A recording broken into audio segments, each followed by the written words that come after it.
So, the spoilers are out for My Hero Academia Manga Chapter 349, and let's just say that this is going to be a very spicy chapter, because we're going to be diving potentially more into the confrontation between Dabi and Shoto, and potentially Dabi's backstory.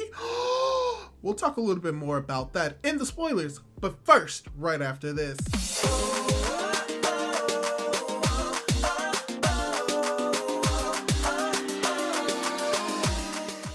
Hey guys, how's it going? It is your boy, Manga Andrew, and I'm here to do my manga covering of the spoilers for My Hero Academia Manga Chapter 349, which is apparently titled Battle Flames. And yeah, when it comes to that title, this chapter is going to have some focus on Dabi versus Shoto, as well as some continuation from what we saw over the last few chapters involving Toga, Deku, as well as Uraraka, as well as some interesting tidbits about the potential quirk of the second user. So let's dive right into the spoilers because we have a lot to cover.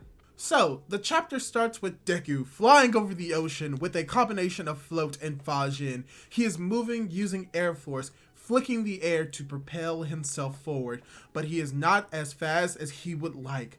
There's also no spot in the ocean where he can coil the black whip, so full 100% is also out of the question.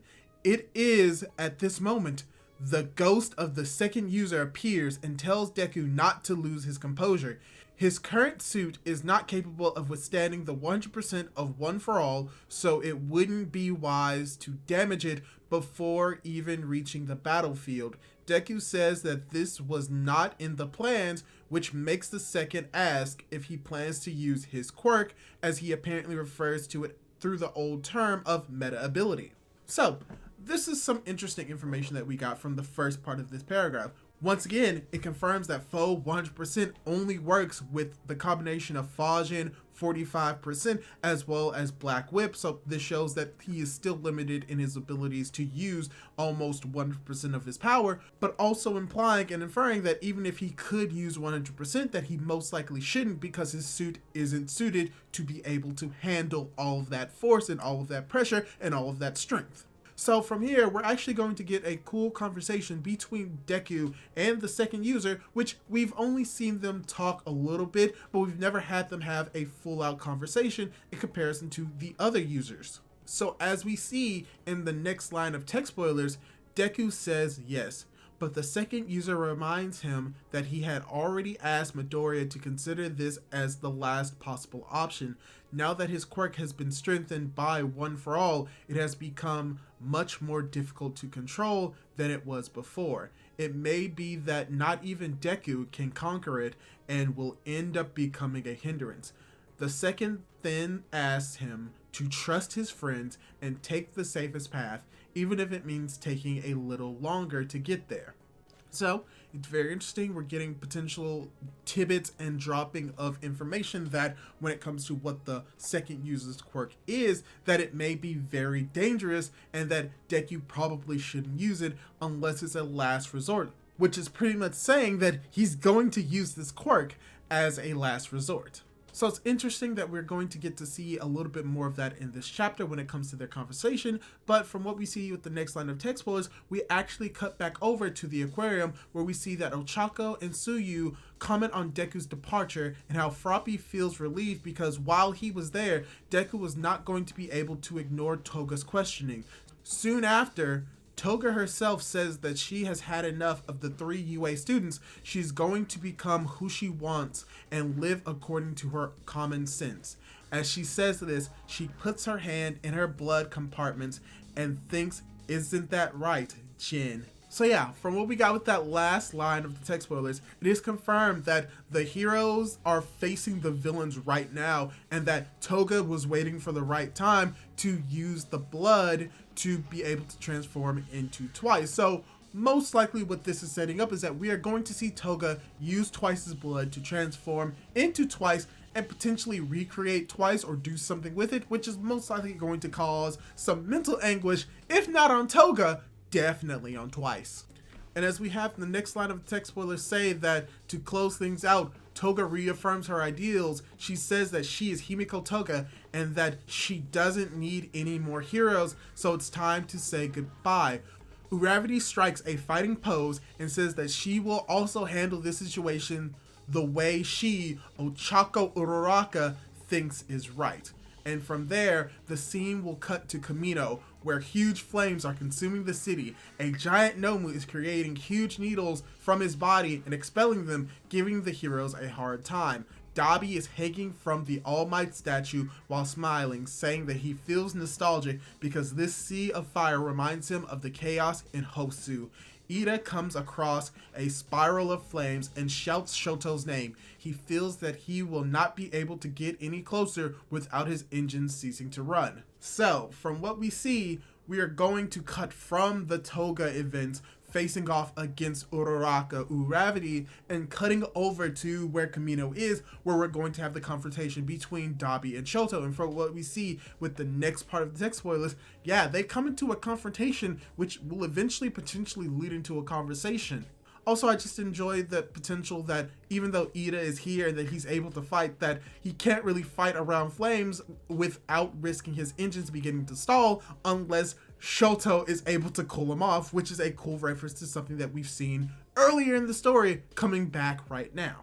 So, as we enter the last parts of the text spoilers, we have Dabi, who's apparently propelling himself with explosions of fire at his feet, and enters the spiral where Shoto, Kaido, Onama, and Burnin are. Dabi wonders if those sent to face him were only the youngest children and the three sidekicks. Dabi wonders if those sent to face him were only the youngest children and the three sidekicks. Onima tells Kaido to stay away because his body has no resistance to fire, but he says that he is fine because he is manipulating the trajectory of the air around him.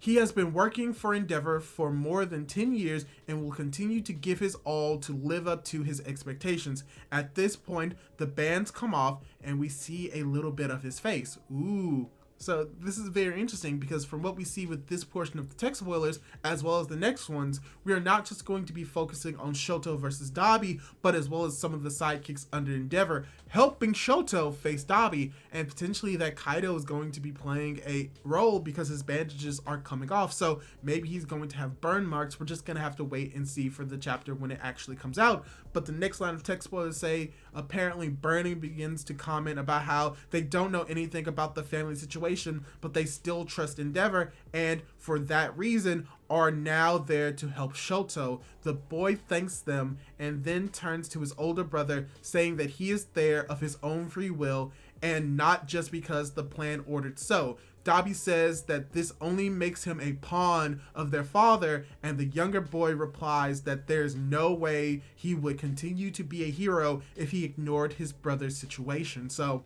just getting a little bit more confirmation that Shoto is here, not because he was forced to, but because this is where he wants to be, to confront his brother and potentially help him in the situation, because if he's unable to do so, then he really can't call himself a hero. So that's very cool to see that we're going to get a little bit more of characterization and character growth from Shoto and character development from Shoto in this chapter, and potentially alongside with character development for Dabi, because from what we see with the last part of the text spoilers, Toya then concludes that the whole war comes down to personal issues and ideologies. It is the explosion of everything that has been built up so far.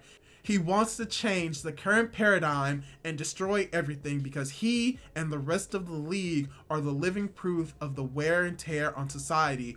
On this page, we see Toga, Shigaraki, and Spinner, who is in a more muscular and drooling while holding his sword made up of several blades. Shoto asks why he has not returned home if he survived the fire on Sekoto Peak, and Toya decides that it is finally time to tell everything that has happened to him, the true origin of Dabi. End of chapter. So, yeah. For the most part, from what we see with the last part of this text spoilers, yeah, we're going to dive more into Dabi, who he is as a character, and his true origins in a sense. We already kind of got a glimpse of how Dabi became who he is through Toya, but now we're going to get more of how Dabi became Dabi himself, and we're most likely going to be getting that next chapter. So this is going to be very interesting. This is, once again, there's a lot that happens in this chapter, but it's still setting up for things that are to come. For instance, what's going to happen between Toga, Uraraka, and Frappi? I don't know, but most likely it's going to involve twice. What is Deku going to do with the second user's quirk? What could that possibly entail? Well, we're going to have to discuss that a little bit more, not when the chapter comes out, but even after the fact. And what is Dabi's backstory? And what is the relationship that Kaido has with Shoto and the bandages? Well, like I said, we're going to have to wait for the chapter to come out more so that we can actually dive more into it. But from what we see with this chapter, yeah, there's a lot to dive in, especially from what we've seen over the past few weeks. There's a lot that you can get in this chapter, and I can't wait to discuss it, mainly because we are going to be on a 2-week break, which sucks, but hopefully Hirokoshi can get some rest, so I'm okay with it. So yeah, that's all I really have to say for the spoilers right now. Hopefully you can't wait for me to actually do my proper review of it when the translations come out, as well as we get more clear images of the chapter itself. Also, I have something else planned for the same day that I do the review for My Hero Academia, as well as My Hero Academia Vigilantes, but that is going to be a little surprise that I'm going to save for you when the time comes. So, get excited. So, let me just ask you, did you enjoy the spoilers for this week? And what did you enjoy most about the spoilers? And what are you most looking forward to when the chapter comes out, as well as what's coming out next chapter? Leave your thoughts down in the comments down below. And don't forget to subscribe to my YouTube channel where I talk about My Hero Academia, do discussions, do the spoilers, as well as do reviews. So if that's something that you're interested in, subscribe, do all that cool jazz, and hopefully I'll be able to catch you in my next video. Goodbye!